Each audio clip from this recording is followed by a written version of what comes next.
Hello sa inyo mga tol. Ngayon tuturuan ko ang aking misis kung paano magmaneho ng 4 wheels.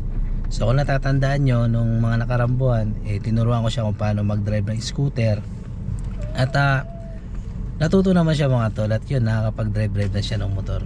So ngayon, karapatan ko siyang turuan. Unang-una, meron na siyang student at nakapag-TDC na siya. So kumbaga, pinag-aralan nila doon sa TDC yung traffic rules. So hindi ko na iisa-isa yun mga tol. At nakapasa naman siya at yun, nakakuha na siya ng student. So after mga ilang buwan marirenew niya na yung student niya para maging lisensya na. So gato mga tol,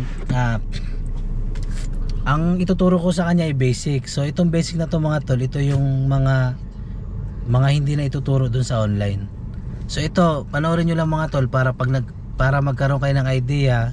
At para kapag kayo ay actual na nag-driving school o kaya may kaibigan kayo na may sasakyan, kahit papaano meron na kayong idea mga tol. So ito mga tol, ito yung kanyang function. So ito yung aircon, radyo, saka yung panel niya.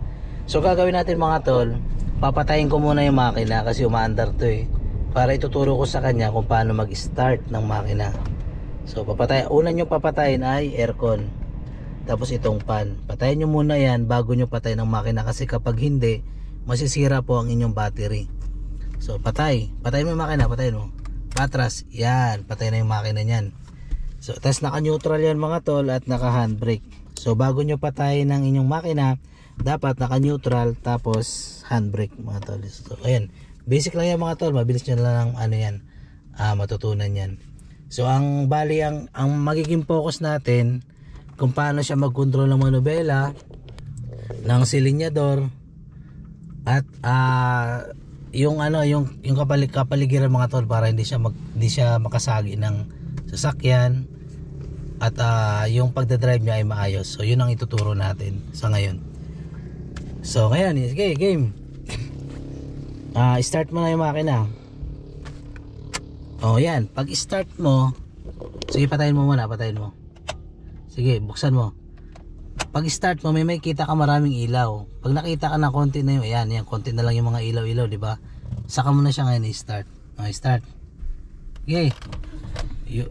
Hindi, yun. Start mo pa. Balik. Yan. Kailangan dyan mga tol, pag nag-start kayo ng susi, pag pihit nyo, ibalik nyo agad. Kasi pag hindi nyo binalik agad, masisira yung kanyang pinaka-pinion gear sa starter. Napakamahal po nun. Yan. Ngayon, nag-start na siya, i-on mo na yung aircon. Okay, on mo. Sagad. Wag mo na isagad. Dito lang. Kasi malamig. Yan. Tapos number 2, i-on mo yung fan. Yan, lumabas na yung aircon niya. Ngayon, ang pinaka basic dito mga tol, para hindi kayo yung masagi yung nyo, yung mga halimbawa magmamaniobra kayo para hindi masagi. Ito mga tol, ito yung palatandaan, ito yung balance. Ito. Tingnan nyo to. Tingnan nyo pati yung magkabilaan. Tingnan mo yan Yan, titingnan mo yung magkabilaan na yan. Ito yung palatandaan mo na naka-align ka.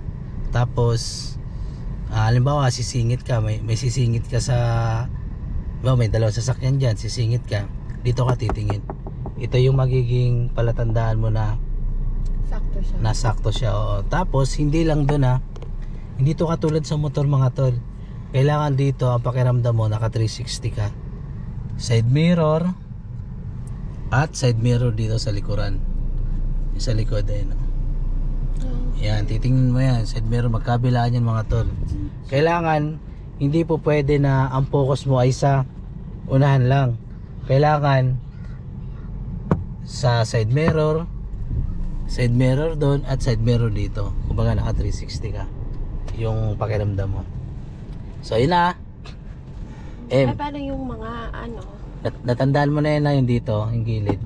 Ito yung palatanda kapag sisingit ka. Yan yung palatandaan na yan. Ito yung kanto na yan. Kasi ito kasi mga tol, ang sasakyan na to ay yung sedan. So hindi mo makikita yung pinaka-hood niya, pinaka-dulo. So bali lagi mong isipin yung pinakadulo niya, ang distansya nun ay 1 meter. 1 meter, hindi mo makikita yan. Ang makikita mo lang talaga ito lang. Yan lang ang makikita mo dyan. Yung pinakadulo yung uso, hindi mo makikita yan. Kaya tansyahan yan isipin mo na lang 1 meter. 1 meter yan. So ganun lang. O sige. Tapos ito meron siyang park. Ito. Tapos meron siyang reverse, neutral, at drive mode. Tapos manual mode. Itong manual mode ginagamit to kapag akit ka ng matatarik o kaya nabitin ka sa matarik. So ito yung ginagamit. So ang drive mode, ito yung pag city drive lang. Kumbaga tipid sa gas pagka dito lang siya. Kumbaga hindi siya malakas ang arangkada, tama lang. At kapag ginanon mo na yan, tatakbo ng makina niyan. So neutral muna natin. Ibaba mo muna yung handbrake. Pinutin mo lang. Sige, angat mo. Angat mo ganun. Hindi, angat mo muna bago mo siya pindutin. Ang tigas. Nako po, angat. Matay tayo dyan. Angat, ganyan, angat, tapos pindutin mo. Sige, angat. Hala, walang lakas. Ano? Patay tayo dyan. Hindi, angat mo gano'n, tapos pindutin mo. Bababa na yan. Ikaw naman, baka. Baba mo. Naku po. Sige, angat. Hindi, pag angat mo, wag mo siya pipindutin. Ganyan lang. Okay. Pag binaba mo siya, saka mo siya pipindutin bababa. Okay. Kasi hindi mo iangat mo kanina. Sige, angat mo. Wag mo pipindutin. Angat mo lang, angat mo. Baba ko. Tapos pag nakaangat yan, yung brake niyan sa harap likod nakaipit. So hindi po pwedeng papatakbuhin mo yung sasakyan na naka-handbrake. Masisira yung yung brake pad mo, masusunog. Tapos mawawalan ka ng preno. Delikado ka ron. Sige, baba mo. Kailangan nakababa yan pag magdadrive ka. Sige, baba mo. Pagbaba, nakabintot. Pindot.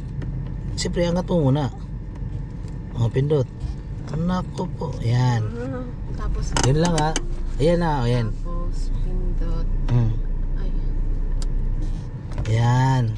Okay. Pag nakababa, aandar. Naka-under na yan. Tapos Hindi siya naka-preno. Kailangan naka-preno. Pag-angat. Okay. Ewan ko. Tama ba? Basta yun na yun. Pag nakaganyan yan, yung niya, yung brake pad niya nakaipit. Kumbaga siya, para siya naka-preno. Okay. Ngayon, pag nirelease mo yung ganyan, pre-wheel na siya. So pag nag-drive ka, tatakbo na to. So yan, neutral lang muna. Ayan. Okay na, op. Yan, ito na. Yan, dito na tayo ha. Ito hindi to tinuturo dun sa online Kahit ako, hindi ko nakita ito ron Ito. Pero mga tol, kailangan naka-seatbelt kayo. Nakalimutan ko sabihin sa iyo. Kailangan bago kayo mag-drive, dapat naka-seatbelt. Yan, pero simple lang naman kung paano mag-seatbelt ngayon, ito dito ang palatandaan kapag liliko ka. Sige, iliko mo muna. Huwag kang humawak dyan. Dito. Ito lang. Yan, liliko ka. Dito ka lagi. Itong kamay mo na to, itong kanan. Ganyan mo. Itong kanan na to, huwag mong aalisin dyan. Para malaman mo kung pag sumagad, kung saan mo ibabalik, para yung gulong niya laging straight. Kasi mamaya pag parking mo yung gulong mo nakaganyan, wala size, dapat diretso lagi. So ito yung palatandaan mga tol. Yan. Sige, game. Preno? Ayan yung preno. Matic transmission to. Kumbaga para lang tong scooter na motor Ang lagi mong tatandaan, preno lang at silinyador. Silinyador? Ayan Ito? Silinyador yan. Yan lang yan lang ang iyong gagamitin. Pag abante, pinutin mo yung silinyador. Pag gusto mo magpreno, pinutin mo yung preno. Ayan Parang motor lang yun lang pinagkaiba. Pero kahit hindi na ginagamit yung silinyador kasi nakamatic naman siya. Pwede mo hindi gamit. Ngayon, hindi mo talaga gagamitin muna kasi nga nagpa-practice ka pa lang So, dapat ang pag-aaralan mo muna ay yung kung kung paano mo siya iliko, ano yung manubela, i-balance, yung hindi ka maggiwang-giwang ganun. So yun muna yung gagawin mo, yung basic ka lang muna. O game. Okay. O drive. Ito. Wait. O, ano mo na yung drive? Ganun mo yung drive. Ibaba mo. Huwag mo. Sige. Huwag ka matakot. Yan, drive na, tumakbo na. Wala, bakit lamili?